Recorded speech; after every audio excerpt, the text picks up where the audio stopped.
296쪽이죠. 정리 55. 가장 큰 오만이나 소심함은 자신이 가장 큰 무지이다. 이 소심함이 아니고 자기 비하라고 번역하는 것이 타당할 것 같아요. 다른 책은 그렇게 되어 있습니다. 자기 비하. 마찬가지로 정리 56에 보면 가장 큰 오만이나 소심함, 이게 역시 자기 비하. 자기 비하는 정신의 가장 큰 무능력을 가리킨다.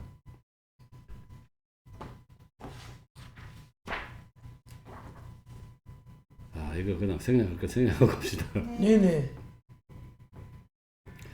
그래서 보충해 보면은 297쪽에 1호부터 가장 명백하게 다음과 같은 결론이 나온다. 즉 오만한 자와 소심한 자는 정서에 가장 많이 종속한다는 것이다. 감정이 많이 휘둘린다는 얘기죠.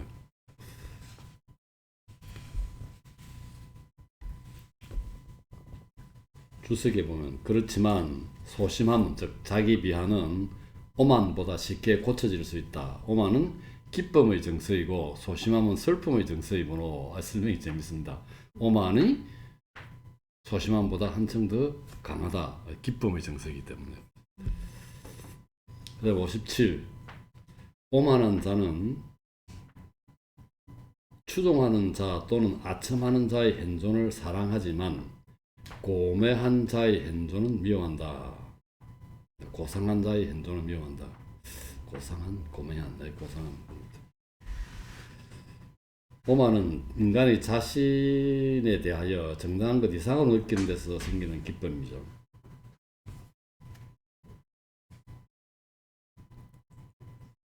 주석에 보면은 오만한 자들은 모든 정서에 지배당하지만 사랑과 동정의 정서에서는 가장 멀리 떨어져 있기 때문이다.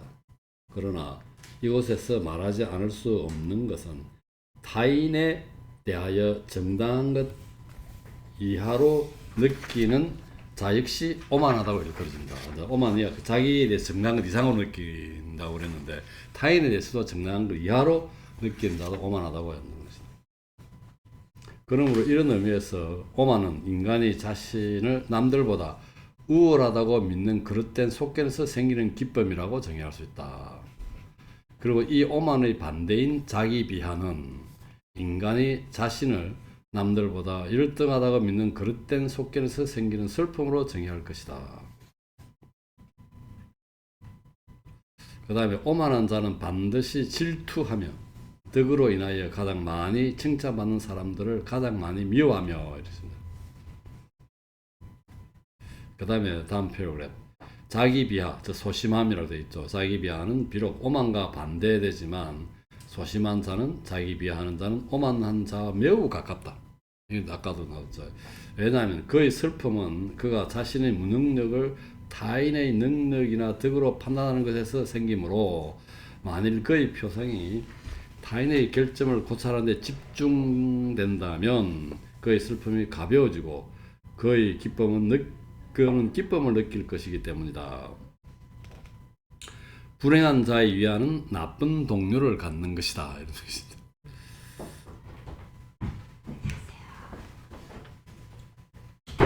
그리고 반대로 그는 자신이 남들보다 열등하다고 믿으면 믿을수록 더 많은 슬픔을 느낄 것이다. 즉 소심한 자보다 질투가 많은 사람은 없으며 또한 그들은 고쳐주기 위해서보다는 심하게 들뜯기 위해서 사람들의 행위를 열심히 관찰하며 그들은 오직 소심함만을 칭찬하며 이 소심함은 자기 비하죠. 그것을 자랑으로 하지만 소심하게 보이기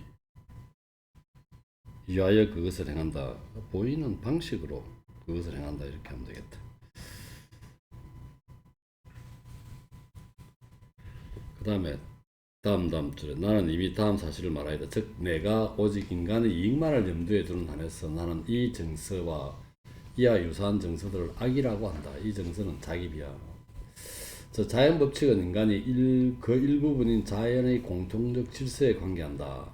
나는 여기에서 인간의 결정과 부당한 행위를 말하고자 하지만 사물의 본성과 특징을 설명하려고 하지 않았다는 것으로 오해받지 않기 위해서 여기서 잠시 그러한 점을 주의해 주고 싶다. 나는 인간의 정서를 그 특징을 정서와 그 특징을 다른 자연물과 마찬가지로 고찰한다. 그리고 실제로 인간의 정서는 비록 인간의 능력을 지시하지는 않을지라도 적어도 자연의 능력과 기교를 지시하며 이 점은 우리들이 경탄하며 또한 그것을 고찰하기를 즐기는 다른 많은 것과 다르지 않다. 정리 58. 맹해는 이성과 모순되지 않고 오히려 이성에서 생길 수 있다.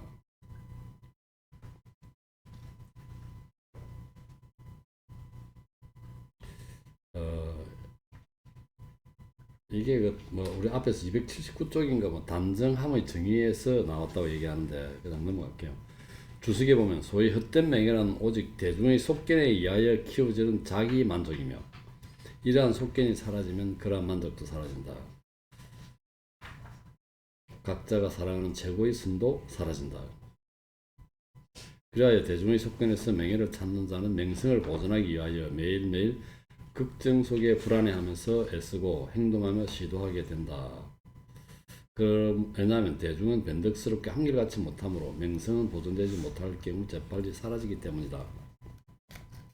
게다가 모든 사람이 대중의 갈채를 받으려고 하기 때문에 각자는 쉽게 타인의 맹성을 방해한다. 그 다음에 300페이지 계속 조금 스킵합시다. 5번째 줄에 수치에 대하여 주의해야 할 것은 우리들이 동정과 후회에 관하여 언급한 데서 쉽게 알 수 있다. 나는 오직 다음과 같은 점을 첨가하고자 한다. 즉 연민과 마찬가지로 수치 역시 덕은 아닐지라도 마치 고통이 신체의 손상 부분이 아직 부패하지 않은 증거인 경우에 선이라고 일컬어지는 것처럼 이 표현 진짜 재밌네. 그것은 수치를 느끼는 인간에게 고귀하게 살고자 하는 욕망이 있다는 증거로 볼 수 있을 때에만 선이다. 비유가 참 재밌는 비유 같아요. 그러므로 어떤 행동을 부끄러워하는 사람은 비록 실제로는 슬픔을 느낄지라도 고귀하게 살고자 하는 욕망을 전혀 갖지 않은 원념치한 사람보다는 훨씬 더 완전하다.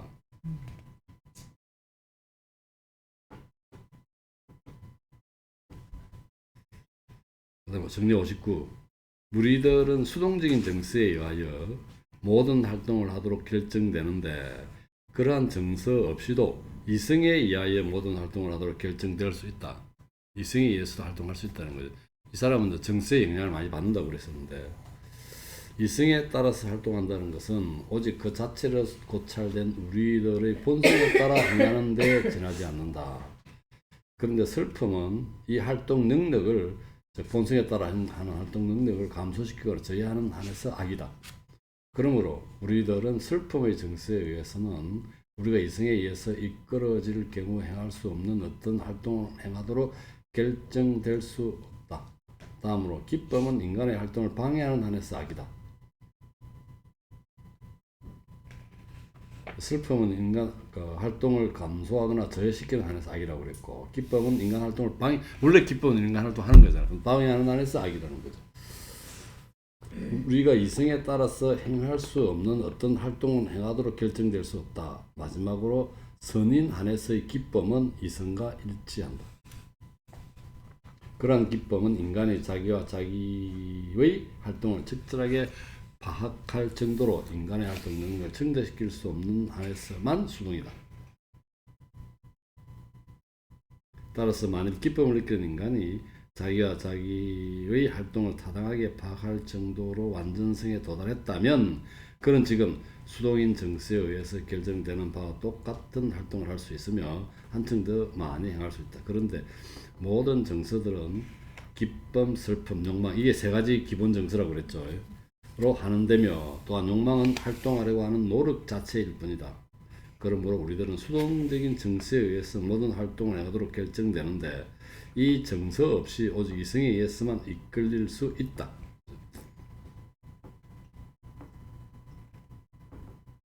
어떤 활동은 우리들의 미움이나 어떤 악한 정서에 자극받는 데서 생기는 한에서 악이라 한다.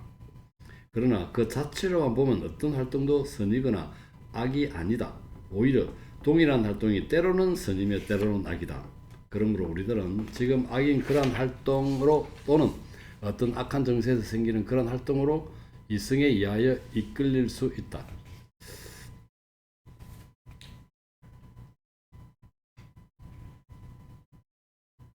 자, 그 다음에 이제 이 주석 마지막 부분에 보면은 이제 우리들은 수동적인 정세에서 생기는 정세를 왜 맹목적이라고 말하는지를 살펴보기로 하자 해놓고 정리 60.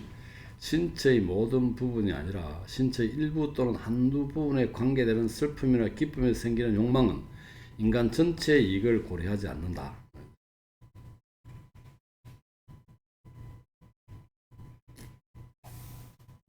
그 다음에 정리 61로 넘어갑시다.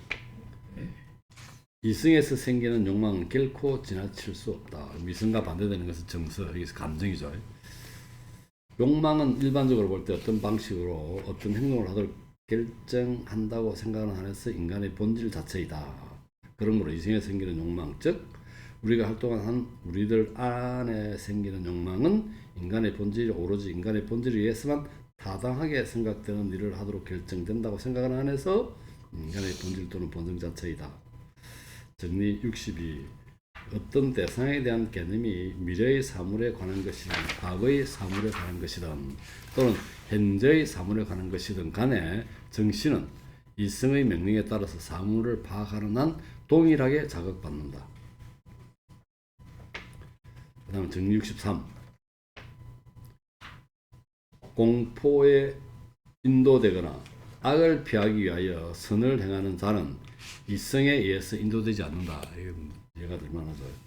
정신이 활동하는 한 정신에 관계하는, 즉 이성에 관계하는 모든 정서는 기쁨과 슬픔의 정서에 지나지 않는다. 그러므로 공포에 이끌리고 악을 두려워하여 선을 행하는 자는 이성에 의하여 인도되지 않는다.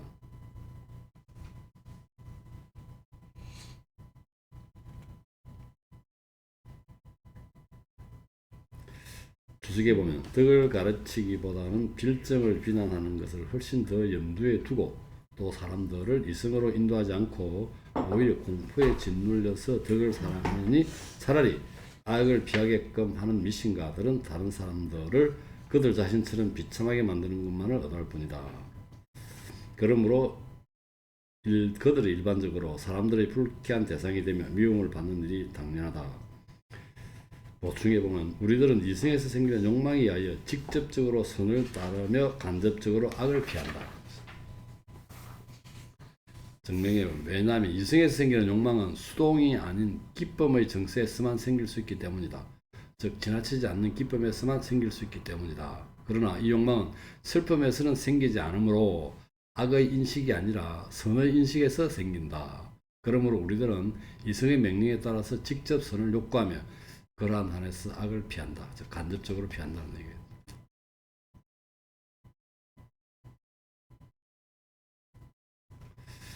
주석에 재밌는 비유가 있습니다. 이 보충은 환자 건강한 사람을 예를 들어 설명할 수 있다. 환자는 죽음에 대한 두려움으로 인하여 자신이 싫어하는 것을 먹는다. 그러나 건강한 사람은 음식을 즐기고 죽음을 두려워하여 그것을 직접 피하려 하는 사람보다 삶을 즐긴다. 이렇게 미움이나 분노 때문이 아니라 오직 공공의 안녕에 대한 사랑 때문에 사형을 선고하는 재판관은 오로지 이성에 의해 인도된다. 정리 64. 악의 인식은 타당하지 못한 인식이다. 부당한 인식, 타당하지 못한 인식이다. 악의 인식은 우리들이 그것을 의식하는 한 안에서 슬픔 자체이다. 그런데 슬픔은 더 작은 완전성으로 이행이며 따라서 슬픔은 인간의 본질 자체에 의해서는 이행되지 않는다. 그러므로 슬픔은 타당하지 않는 관념에 의존하는 수동적인 상태이다. 따라서 슬픔의 인식, 즉 악의 인식은 타당하지 못하다, 부당하다는 얘기. 만일 인간의 정신이 타당한 관념만을 가진다면 악의 개념은 생성되지 않는다. 이렇게 되어 있고요. 다음 정리 65. 우리들은 이성의 명령에 따라 두 가지 선 중에서 더 큰 것을 그리고 두 가지 악 중에서 더 작은 것을 따를 것이다. 이렇게. 정리 66. 우리들은 이성의 명령에 따라서 더 작은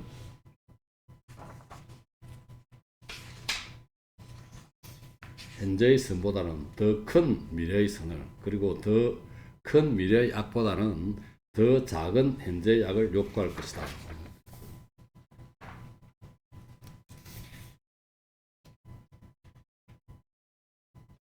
그 다음에 308쪽에 보면은 주석에 보면은 그러므로 만일 우리들이 앞의 것을 제4부의 정리 18까지 정서의 힘에 관하여 제시된 것과 비교한다면 오직 정서나 속견에만 의견이겠죠. 의견에만 인도되는 인간과 이성에 인도되는 인간 사이에 어떤 차이가 있는지 쉽게 알 수 있을 것이다.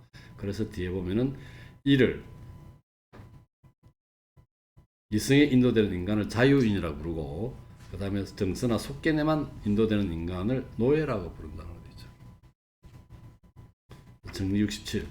자유인은 결코 죽음을 생각하지 않으며 그의 지혜는 죽음이 아니라 삶에 대한 성찰이다.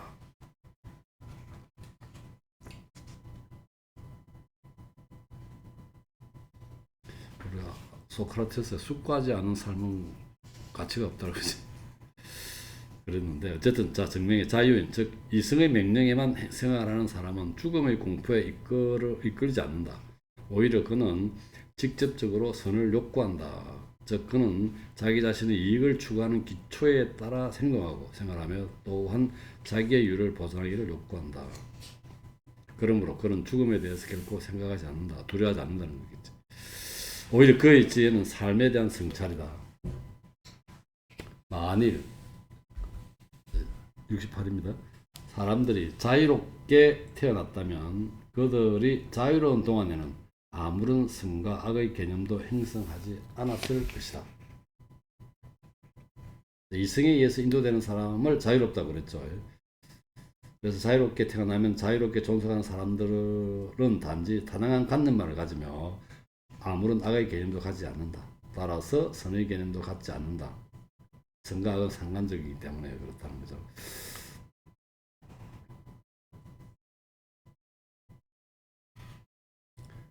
이거 다 읽어야 되나? 그러니까 중간에 좀 전락이란다. 줄이려 해도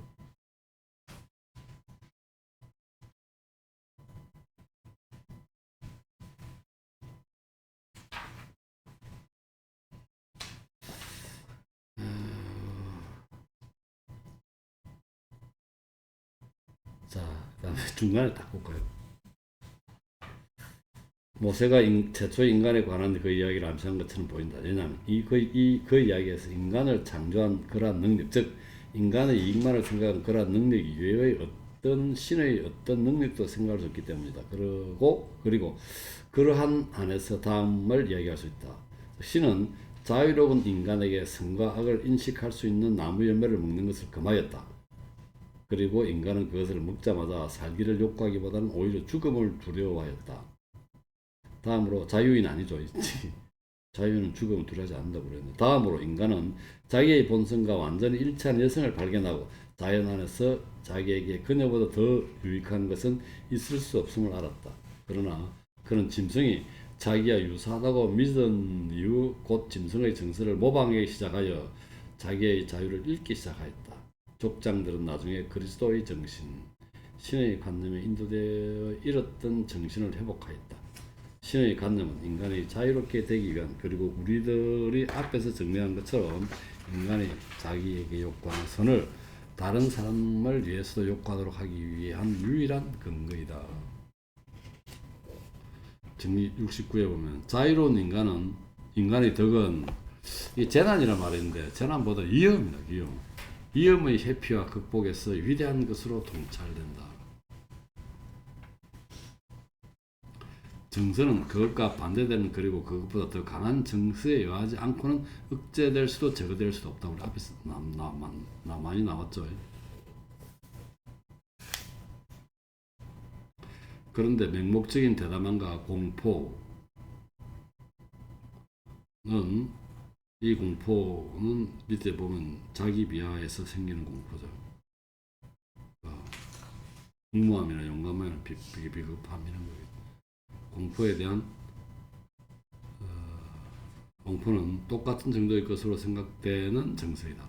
그러므로 대담함을 억제하기 위해서는 공포를 억제하는 것과 같은 정도의 정신의 득과 강함이 요구된다.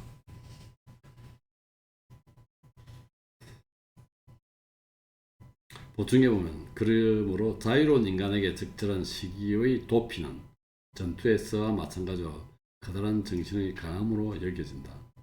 즉 자유로운 인간은 전투를 택할 때와 같은 정신의 강함에 의하여 또는 정신의 결단에 의하여 도피를 택한다. 극과 극은 통한다는 우리 그 아리스토텔레스의 그 중용의 설명을 들어보면은 용기가 너무 강하면은 무모함이고 약하면 비겁함이잖아. 적당하면 용감한 거고. 주석에 나는 정신의 강함, 용기죠. 무엇인지 내가 용기를 무엇으로 이해하는지를 제3부 정리 59의 주석에 설명하겠다. 그러나 나는 위험을 어떤 말하자면 슬픔과 미움과 불화의 원인이 될 수 있는 모든 것으로 이해한다.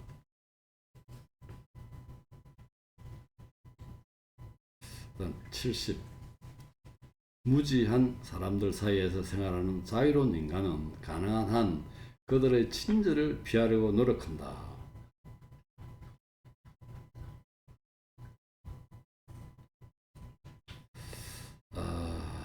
쭉쭉 내려가서 딱 중간에. 그러므로 자유로운 인간은 무지한 사람들의 미움을 받지 않기 위하여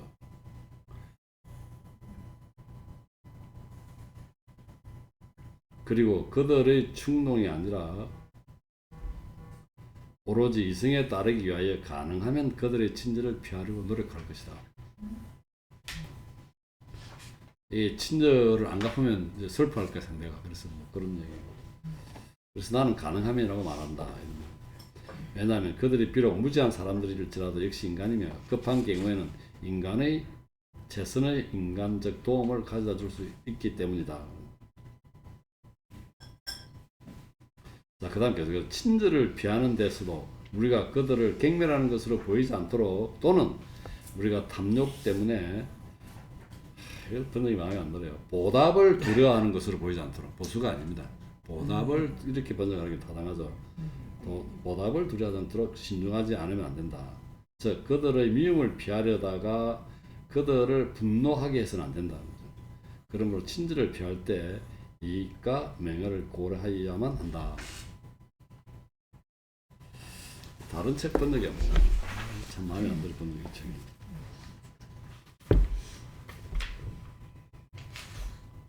자, 즉 그들의 미움을 피하려고 꾀하다가 그들을 성나게 해서는 안 된다. 그러므로 친절을 피하는 데 있어서 우리는 무엇이 유익한 것이고 무엇이 명예로운 것인지를 고려하지 않으면 안 된다. 훨씬 번역이 매끄럽죠.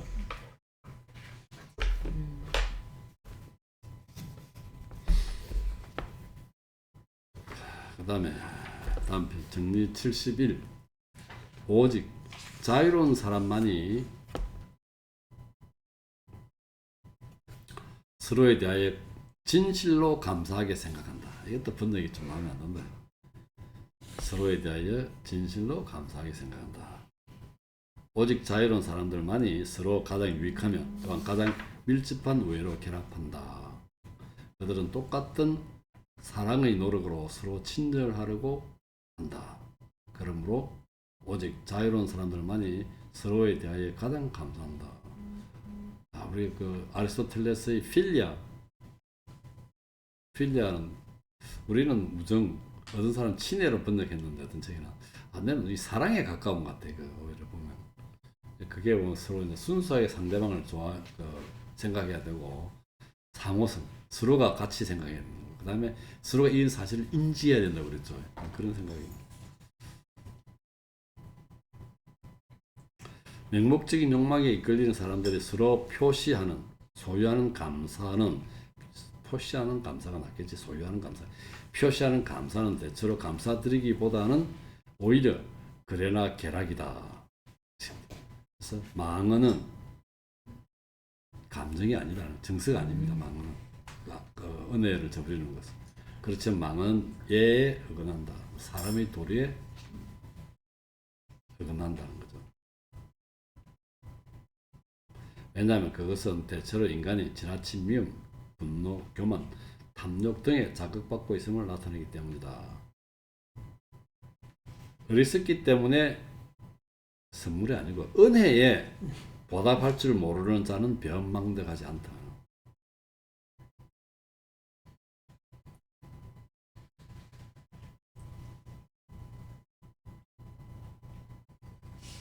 그 다음에 뭐 그런 음탕한 여자의 유혹을 받고 여자의 음욕에 봉사하는 동료가 없는 사람, 뇌물을 받고 뭐 물건을 훔친 물건을 숨기도록 동료되지 않은 사람, 그 다음에 다른 정령물에 의하여 동료되지 않은 사람은 배한망덕하지 않다. 이건 배한망덕한 게 아닙니다.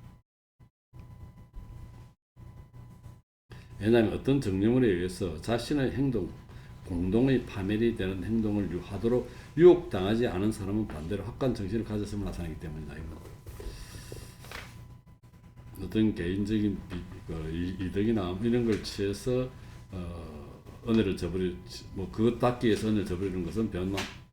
그거 받아가지고 은혜를 그런 데서 동요되지 않은 사람은 변망하지 않은 거죠. 그 다음에 정리 72. 자유로운 인간은 결코 간사하게 행동하지 않고 언제나 신의를 이것도 간사하게 기만적으로 행동하지 않고 이성의 명령에 따라 행동하는 자유로운 인간은 결코 기만적으로 행동하지 않고 언제나 신의를 가지고 행동한다.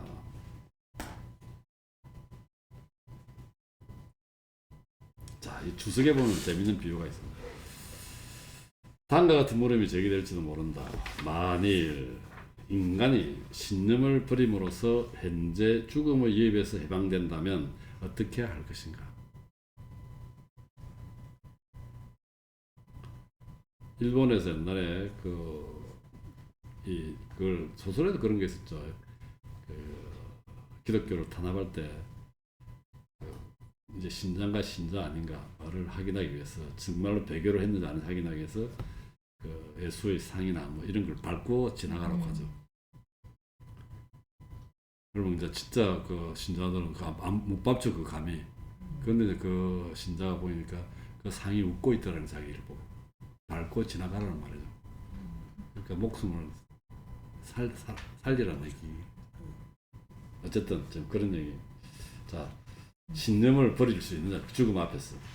죽음 위협에서 해방되면 어떻게 할 것인가? 자신의 유를 보존하려는 이성은 무조건 신념을 버리라고 권할 것이 아닌가? 그렇겠지. 이에 대해서 다음과 같은 방식으로 대답하겠다. 즉, 만일 이성이 그것을 권한다면 이성은 그것을 모든 사람에게 권한다. 그러므로 이성은 절대적으로 사람들이 오직 간사의 계획을 맺고 힘을 결합하며 공통의 법을 갖기를, 즉 실제로 공통의 법을 갖지 않기를 권한다. 이것은 불합리하다. 잘못됐다는 거지. 이렇게 하면 안 된다는 얘기지. 이 스피노자는 이렇게 얘기하고 있습니다. 하나님은 웃으면서 그래, 배를 밟고 지나가라고 했고. 정리 73. 이성에 따라 인도되는 인간은 오직 자기에게만 복종하는 고독 속에서 보다는 공통의 결정에 따라 생활하는 국가에서 훨씬 더 자유롭다. 이성에 따라 인도되는 인간은 공포 때문에 복종하지 않고 오히려 그는 이성의 명령에 따라, 이상이 아니라 이성의 명령에 따라 자신의 유를 보존하는 노력하는 안에서, 즉 자유롭게 생활하려고 노력하는 안에서 공통의 상과 이익을 고려하며 이런 겁니다.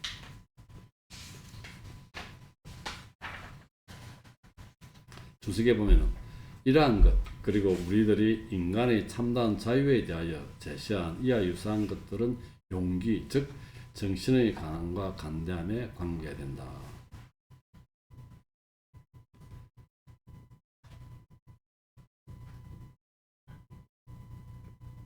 그 다음에 뭐 줄줄이 있는데 딱 중간에 말하자면 미움은 사랑에 의하여 정복되어야 한다는 것, 그리고 이성에 따라 인도되는 각자는 자기를 위하여 욕구하는 선을 다른 사람들을 위해서도 욕구한다는 것은 그것에 쉽게 증명된다.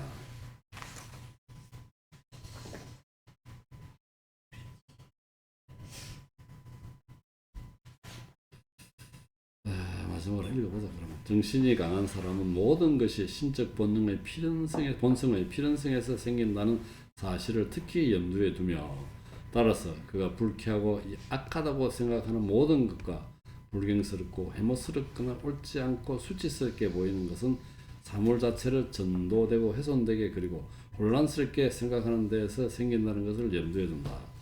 그러므로 그는 무엇보다도 먼저 사물을 있는 그대로 파악하려고 노력하며 참다운 인식의 장애들, 즉 미움, 분노, 질투, 조롱, 오만과 우리들이 앞에서 주의한 여러 가지를 제거하려고 노력한다. 그러므로 그는 우리들이 이미 말한 것처럼 가능한 한 선하게 행동하며 즐거워하려고 하는 일에 노력한다. 그러나 이것을 달성하기 위해서 인간의 덕은 어디까지 확장되어야 하며 무엇을 할 수 있는가 하는 점은 나는 5부에서 증명할 것이다.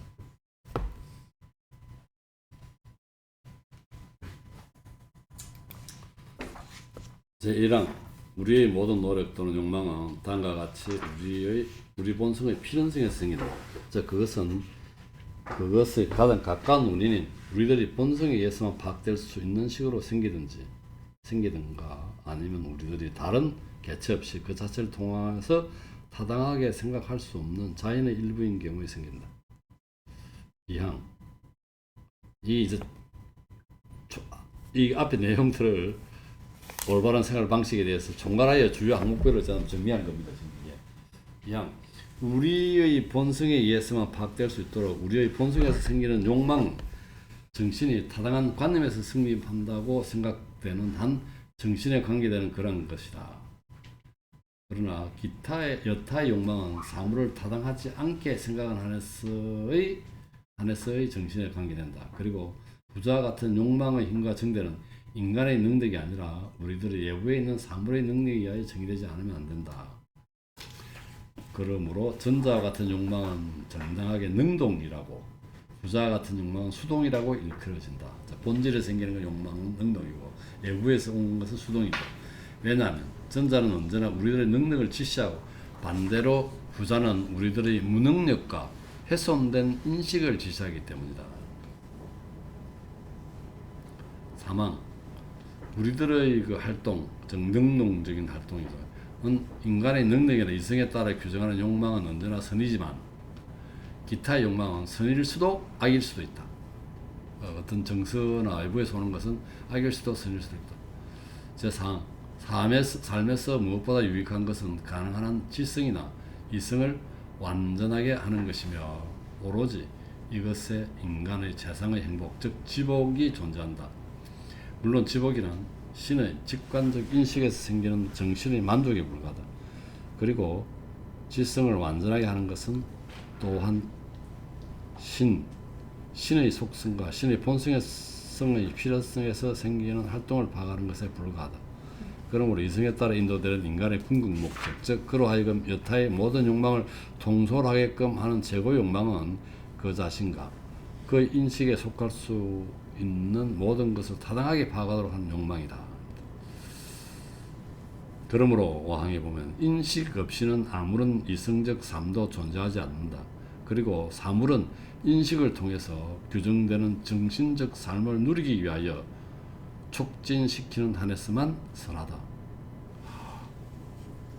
인간을 촉진시킨다. 좀 말이 분명히 매끄럽지 못하죠. 정신적 삶을 누리기 위하여 촉진하는 데서 선하다.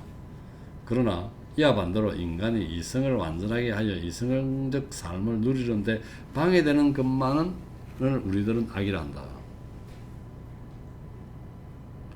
6항에 보면 인간이 작용하는 모든 것은 필연적으로 선임으로 악은 인간의 오로지 외적 원인에서만 생긴다. 말하자면 인간은 전체 자연의 일부이며 인간의 본성이 자연의 법칙에 복종하도록 강요받고 또한 인간 본성은 무한한 방식으로 자연에 순응하도록 강요받는다고 생각하는 경우 악이 인간에게 생길 수 있다. 인간이 자연의 일부가 아니며 자연의 공통적 질서를 따르지 않는다는 것은 불가능하다. 그러나 만일 인간 자신의 본성과 일치하는 개체 사이에 생활한다면 바로 그러한 것에 의해 인간의 활동 능력은 촉진되어 고양될 것이다. 이와 반대로 그가 자신의 본성과 전혀 일치하지 않는 그러한 개체 사이에 있다면 그는 자기 자신의 커다란 변화 없이는 그들에게 거의 순응할 수 없을 것이다.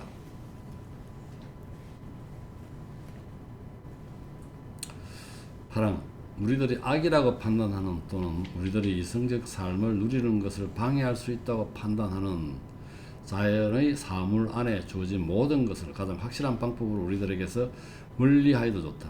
또한 이와 반대로 우리들은 선이라고 판단하거나 유의 보존과 이성적 삶을 누리는데 유익하다고 판단하는 모든 것을 우리들의 쓰임에 따라 제공하거나 모든 방식으로 이용해도 좋다.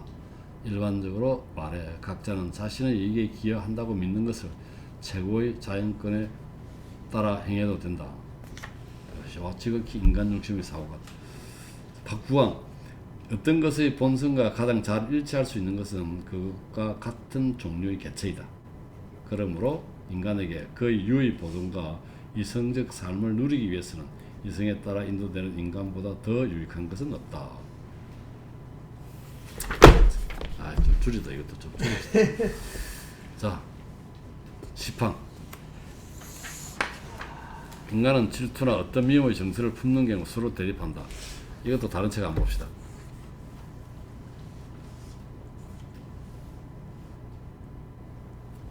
사람들은 서로에 대하여 질투나 다른 어떤 미움의 감정을 느끼는 한에 있어서 서로 대립한다.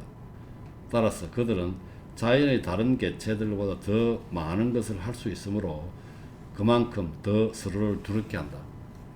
이게 우리 책보다 번역이 좀 편할 것 같잖아요. 11.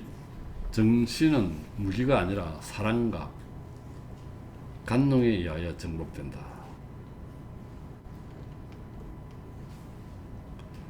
12항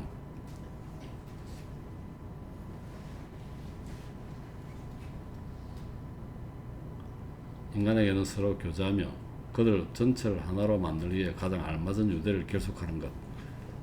일반적으로 말해 무정의 강화에 도움되는 행위가 무엇보다도 유익하다.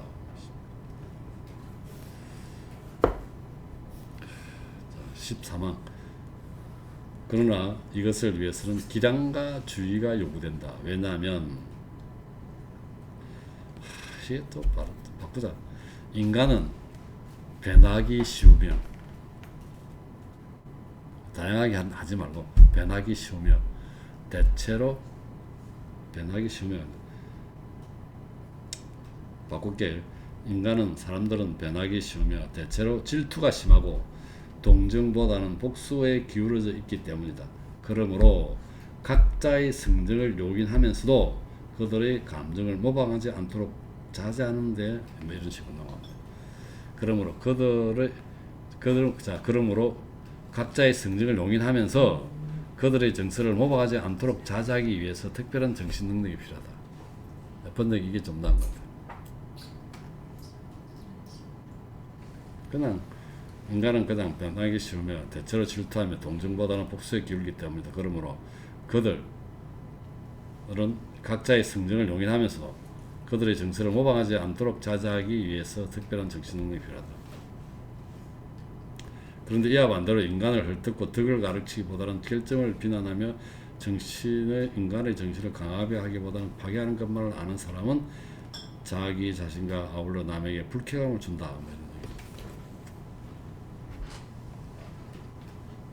이것도 참 뒤에 번역이 마음에 안 드는 부분이 있는데 중요한 건 아니지만 합시다. 그러므로 많은 사람들은 지나친 조급함과 그릇된 종교일로 인하여 인간 속에서 살기보다는 오히려 짐승들 속에서 살기를 바란다. 이것은 마치 부모의 구정을 침착하게 참을 수 없는 소년이나 청년이 군대에 들어가서 가정의 안락과 아버지의 훈계 대신 전쟁의 불안과 폭군의 명령을 택하며 부모에게 복수하는 동안 모든 부담을 자기가 떠맡는 것과 같다.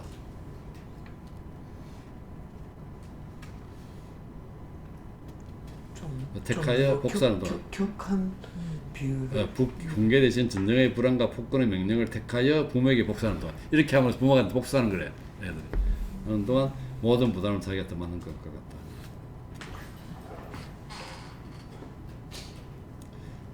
14항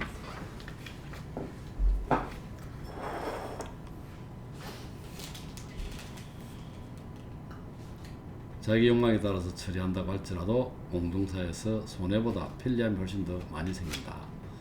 따라서 그들이 불법을 냉정하게 처리하고 화학과 우정에 도움이 되도록 애쓰는 것이 훨씬 낫다.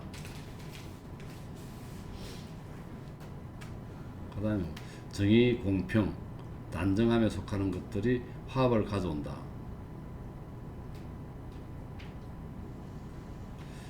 그 다음에 사랑을 얻기 위해서는 무엇보다도 종교와 경건함에 속하는 그런 것이 필요하다.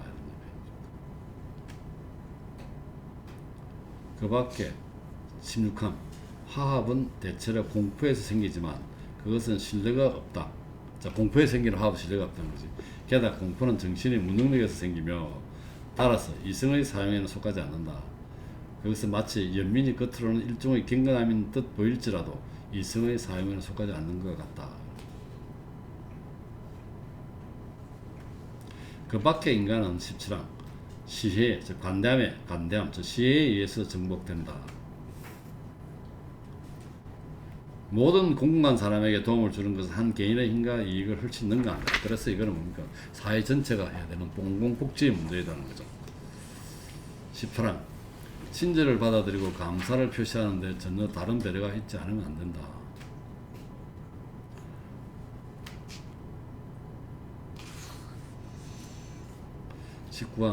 그 밖에 관능적인 엄탕한 사랑, 엄탕한 사랑, 관능적인 사랑, 엄탕하면 너무 부정적으로 보이잖아요. 그냥 관능적인 사랑, 즉 외적 행태에 생기는 생식력, 그리고 일반적으로 만에 정신의 자유 위의 다른 원인을 인정하는 모든 사랑은 쉽게 미움에 빠진다.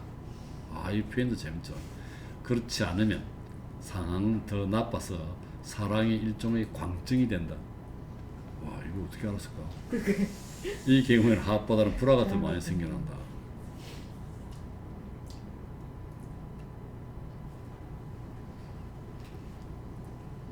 결혼에 관해서도 육체적 결합에 대한 욕망이 외적 행태만이 아니라 자식을 낳아서 현명하게 교육시키려고 하는 사랑에서도 생긴다면, 그리고 만일 남자와 여자 둘의 사랑이 외적 행태뿐만 아니라 특히 정신의 자유를 원인으로 가진다면 그것은 이성과 일치하는 것이 확실하다.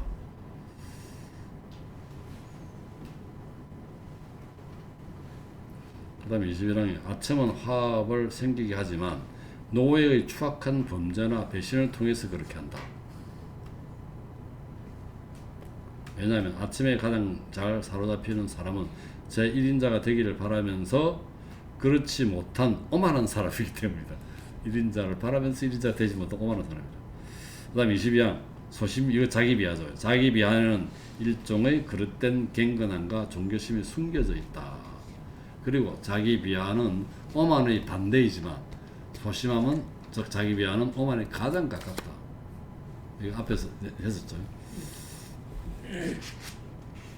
그 다음 치욕은 숨길 수 없는 것들의 경우에만 화합을 촉진시킨다. 치욕 자체는 일종의 슬픔이기 때문에 이성에는 속하지 않는다.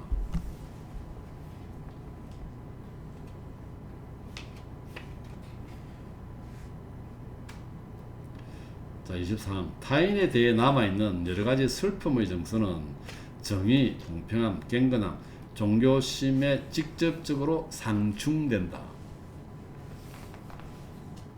그 다음에 25항 겸손인데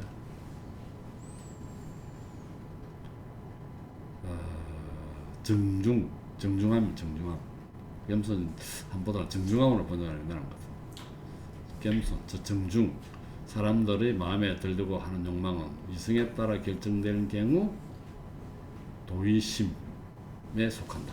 경건함이 도의심에 속한다. 이 분명히 이렇게 다르면 완전 다른 것 같은데 다른 책이 그렇게 돼 있어요.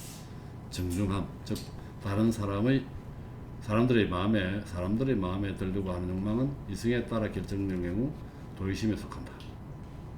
그러나 만일 그것이 정서에서, 이성이 아니고 정서에서 생긴다면 그것은 맹해용, 즉 인간이 거짓된 경건함의 가면을 쓰고 흔히 불화와 갈등을 야기시키는 욕망이다.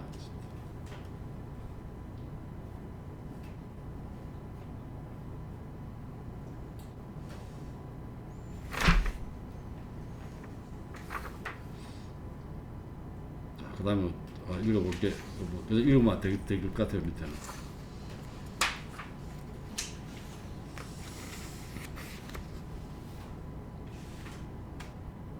왜냐하면 다른 사람들이 자기와 함께 최고의 선을 누리도록 충고나 행동으로 그들을 돕고자 하는 사람은 특히 그들의 사랑을 얻으려고 노력할 것이기 때문이다. 그러나 그는 그들이 자기를 갱탄하여 자신의 가르침이 자기의 이름으로 불리도록 노력하지 않으며 또한 일반적으로 어떤 질투의 요인도 존재하지 않을 것이다. 넘어갑시다. 26항 우리들 자연에서 인간 말고는 우리들이 즐길 수 있는 자연의 어떤 것도 또 우리들이 그것과 우정 또는 어떤 종류의 교제를 맺을 수 있는 어떤 괴물도 자연의 정신 속에서 찾지 못한다. 따라서 우리들의 이익을 고려하는 이성은 인간 이외의 자연에 존재하는 모든 것의 유지를 요구하지 않는다.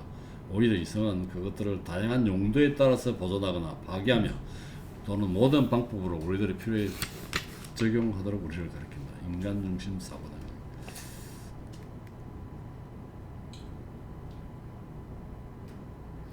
27항 우리가 우리들 밖에 있는 사물에서 이끌어내는 이익은 우선 그 행상을 다른 것으로 변화시킴으로써는 경험과 인식 이외에 특히 신체의 보존이 있다. 신체에 대한 얘기를 하고 있습니다. 그래서 신체는 본성이 다른 여러 가지 약물을 섭취하는 것이 필요하다고 되어 있고, 물론 인간의 신체는 본성이 매우 다른 많은 부분으로 조직되어 있다라고 되어 있죠. 끊임없이 다양한 약물을 필요로 한다. 28항 이것을 달성하기 위해서 만일 인간이 서로 돕지 않는다면 개개인의 힘만으로는 거의 충분하지 못할 것이다. 그러나 모든 것의 척도는 돈으로 나타났으므로 돈의 표상이 대중의 정신을 가장 많이 차지하게 되었다. 왜냐하면 사람들은 돈의 관념을 원인으로 동반하지 않는 어떤 종류의 기쁨도 거의 표상할 수 없기 때문이다. 29항에 그러나 이것은 궁핍이나 필요에 의해서 돈을 추구하는 사람들이 아니라 돈을 늘리는 기술을 배워서 그것을 자랑하기 위해서 돈을 추구하는 사람들에 대해서만 행해지는 비난이다. 돈에 대한 비난이죠.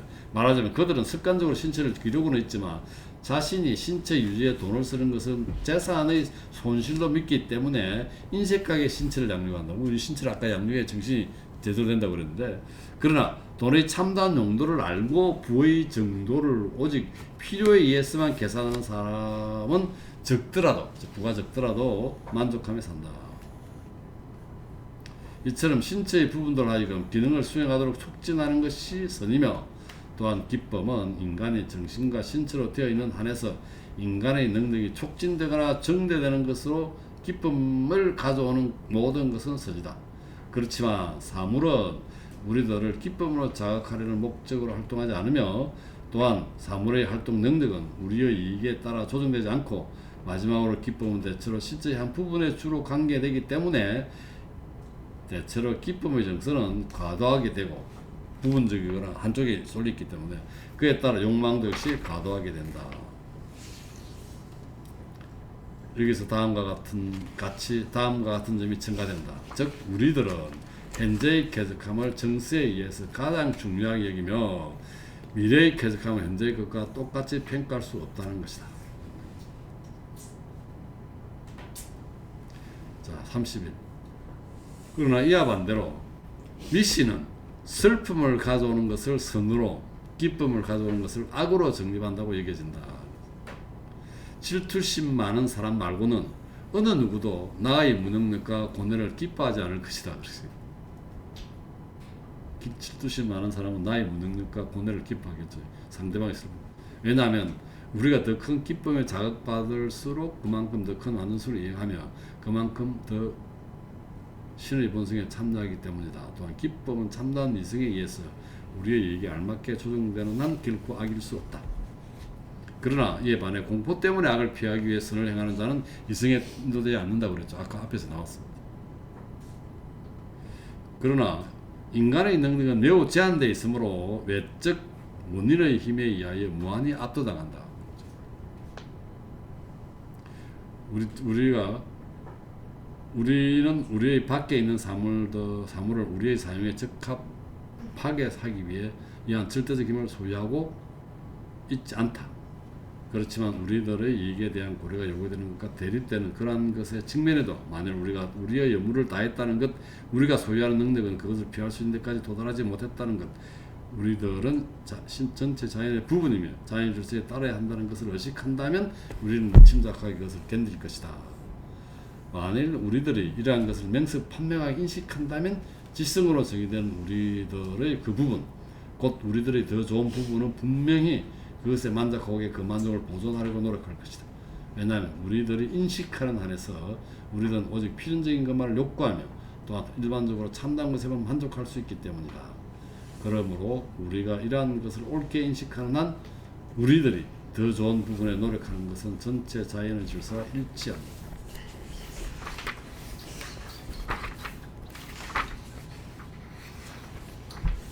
시간이 좀 남았는 관계로 새로운 이닝을 시작합시다.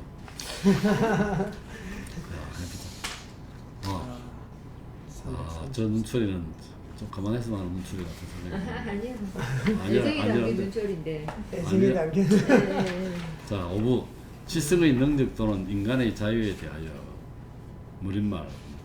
마지막으로 나는 자유에 도달한 방법 또는 길에 관한 아까 자유인 이성의 지배를 받는 길에 관한 윤리학의 다른 부분으로 넘어간다. 그러므로 나는 제5부에서 이성 자체가 정서에 대해서 무엇을 할 수 있는지를 제시하고 다음으로 정신의 자유 또는 지복이 무엇인지를 제시하면서 이성의 능력에 대하여 다룰 것이다. 이에 의해 우리들은 현명한 사람이 무지한 사람보다 얼마나 더 유능한지 알게 될 것이다. 그러나 여기에서는 어떤 방법, 어떤 길에 따라 이성이 완성되지 않으면 안 되는지, 다음으로 신체가 자신의 기능을 옳게 수행하기 위해서 어떤 기술로 돌봐야 하는지는 관계되지 않는다. 왜냐하면 전자는 논리학에, 후자는 의학에 관계되기 때문이다. 그러면 여기에서는 내가 말한 것처럼 오직 정신이나 이성의 능력에 대해서만 다룰 것이다. 그리고 무엇보다 먼저 나는 이성의 정서를 억제하고 조정하기 위해서 이성의 정서에 대하여 얼마나 크고 그리고 어떤 종류의 권력을 가지는지를 제시할 것이다. 왜냐하면 우리가 정서에 대하여 절대적 권력을 가지지 않았다는 사실을 이미 앞에서 증명했기 때문이다. 자, 이게 그 스콜라 철학, 스토학파하고 완전 다른 거죠. 자, 그 다음 보면 그렇지만 스토학파에서는 정서가 우리가 정념이란 말을 많이 썼죠. 네. 정서가 절대적으로 우리들의 의지에 의존하며 우리는 정서를 절대적으로 지배할 수 있다고 믿었다. 스토학파에서는 그랬다는 거죠. 그러나 그들은 그들의 원리가 아니라 경험의 항변에 의해서 정서를 억제하고 조정하는 데는 적잖은 훈련과 노력이 필요하다는 것을 인정하게 되었다. 그래서 집 지키는 개와 사냥개한테 거꾸로 일을 시키는 그런 훈련의 예를 들었습니다. 데카르트도 적지 않게 이 견해에 기울고 있다. 왜냐하면 그는 영혼이나 정신은 송가선이라는 뇌의 어떤 부분과 특히 결합되어 있다는 것, 정신은 이 선에 의해 신체 안에 생기는 모든 운동과 외부의 대상을 감각한다는 것, 또한 정신은 오직 의지하는 것만으로도 이 선을 여러 가지로 움직이게 할 수 있다고 주장하기 때문이다. 그런 이 선이 동물 전기의 미세한 운동에 의해서도 움직일 수 있게끔 뇌의 중앙에 있다고 주장한다. 다음으로 그는 동물 전기가 매우 다양한 방식으로 이 선에 부딪힘에 따라서 이 선은 뇌의 중앙에서 그만큼 많은 다양한 상태를 나타낸다는 것, 그리고 동물 전기를 이 선을 향해 촉진하는 외적 대상이 다양함에 따라서 그만큼 많은 다양한 흔적이 있음에 새겨진다고 주장한다. 그러므로 만일 송가선이 나중에 이것을 다양하게 움직일 수 있는 정신의 의지에 의해서 이미 언젠가 다양하게 자극된 전기의 활동 아래 나타난 이러저러한 상태를 나타내면 이번에는 이 선 자체가 이전에 이와 유사한 선의 상태에서 동물 전기를 체내에 되돌리는 것과 똑같은 방식으로 동물 전기를 추진시키고 결정하게 된다. 더 나아가 그는 정신의 각각의 여지가 자연적으로 특정한 선의 운동과 결합해 있다고 주장한다. 데카르트가 그렇다는 거죠. 이 사람은 데카르트를 굉장히 비판하고 있습니다. 그 다음에 그 마지막 패러그를 보면 1호부터 그는 데카르트는 다음과 같이 결론 짓는다. 즉 어떤 영혼도 좋게 인도된다면 자신의 감정에 대하여 절대권을 얻지 못할 정도로 박약하지 않다는 거죠. 즉 이게 스피노자는 감정 컨트롤이 잘 안 된다고 얘기하고 있는데 이건 된다는 얘기지. 왜냐하면 감정은 그에 의해서 다음과 같이 정의되기 때문이다. 즉 감정은 지각이나 감각 또는 영혼의 격동이며 그것들은 오직 영혼의 영역에 속하며 스피노자가 반대 얘기입니다. 이것들은 어떤 정신적 운동에 의해서 산출되어 보존되고 강화된다. 그러나 우리들은 손과 손의 각각의 운동을 따라서 정신의 각각의 운동을 임의의 의지와 결합시킬 수 있으며 또한 의지의 결정은 오직 우리의 힘에 달려 있으므로 만일 우리가 삶의 활동 기준으로 삼는 어떤 확실한 판단에 의해서 의지를 결정하고 우리가 소유하고자 하는 열정의 운동을 이들 판단과 결합시킨다면 우리들은 우리의 열정에서 절대적 권력을 획득할 것이다. 자, 이 열정이라는 건 수동적 감정이라고 했습니다. 감정이죠. 감정이 수동적 감정을 열정을 했고 이것이 그 유명한 사람의 말이다. 데카르트죠. 비아냥거리는 말입니다.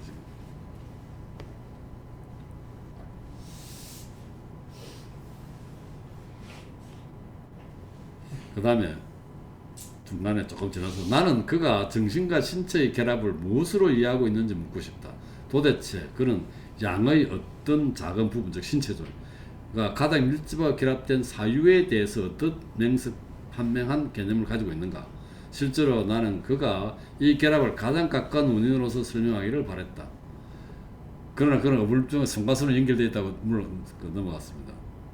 구분되어 있다고 그랬고 이거는 이 사람은 신체와 정신이 이제 합일되어 있다고 얘기하는데 스피노자는 그는 정신을 신체에서 구분하여 생각하고 있었으므로 이 결합에 대해서도 그리고 정신 자체에 대해서도 아무런 특별한 원인을 제시하지 못하고 전체 우주의 원인 즉 신으로 돌아가지 않을 수 없었다. 즉 이 사람은 이제 신으로 돌아갔다는 거. 다음으로 나는 이 정신이 어느 정도의 운동을 손과 손에 줄 수 있는지 그리고 정신은 손과 손을 얼마나 힘으로 어떤 상태를 유지할 수 있는지 알고 싶다.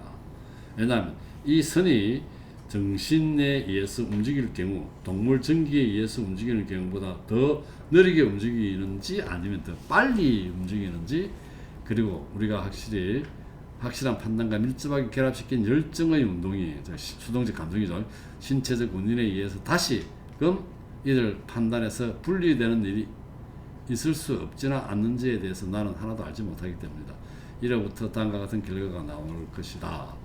즉 정신이 확고하게 위험에 직면하고자 해서 이 결정에 대담한 운동을 결합시킨다고 할지라도 위험을 목격하는 순간 정신이 도망하는 것만을 생각할 수 있게끔 손과 손을 어떤 상태로 나타낼 것이다.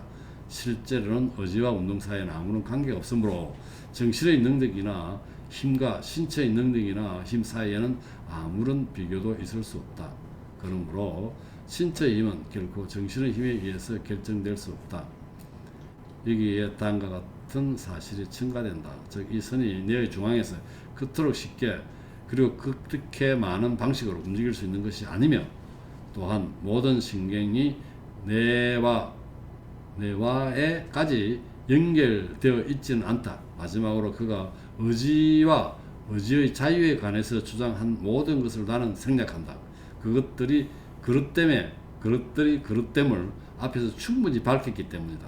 따라서 정신의 능력은 앞에서 제시한 것처럼 오직 지성으로서만 정의되기 때문에 정서에 대한 치료법을 내가 믿기에는 그것을 모든 사람들이 경험하지만 그것을 정확히 관찰하지 않고 명확하게 식별하지 않을 뿐인데 우리는 오직 정신의 인식에 의해서 결정하고 정신의 지붕에 관한 모든 것을 이 인식에서 도출해 낼 것이다. 여기까지 합시다. 네. 333페이지.